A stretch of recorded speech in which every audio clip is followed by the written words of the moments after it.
رشتے توڑنے کا مشورہ تو کوئی بھی دے سکتا ہے، مگر رشتے جوڑنے اور نبھانے کی ترغیب کوئی باشعور شخص ہی دے سکتا ہے۔ ہر ایک کے بارے میں اپنی سوچ اچھی رکھو، کیونکہ تم جسے جس نظر سے دیکھو گے وہ تمہیں ویسا ہی نظر آئے گا۔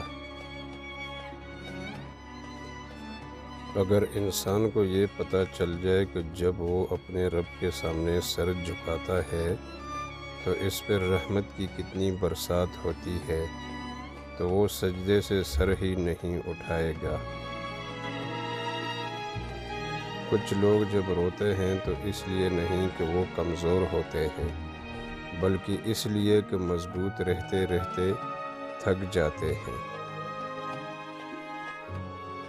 زندگی میں کبھی برے وقت سے سامنا ہو جائے تو خاموش رہو، ورنہ دنیا تماشا بنا دیتی ہے۔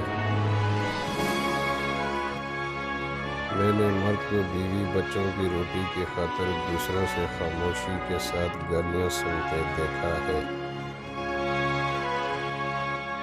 لوگوں کو زیادہ جاننے کی کوشش نہ کیا کریں، کیونکہ جتنا جانیں گے اتنا ہی دور ہوتے جائیں گے۔